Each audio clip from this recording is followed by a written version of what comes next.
నా కన్ను ముద్దాడితే కన్నెకులు కాయ కనకాంబరం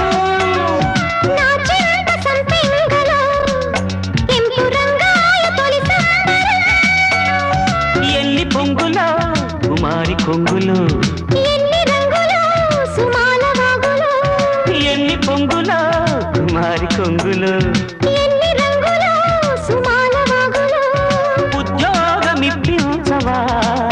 సోకు ఉద్యానవనమాలిగా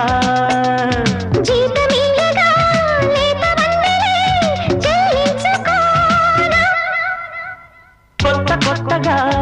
ఉన్నది స్వర్గమిక్కడే అన్నది కోటి తారలే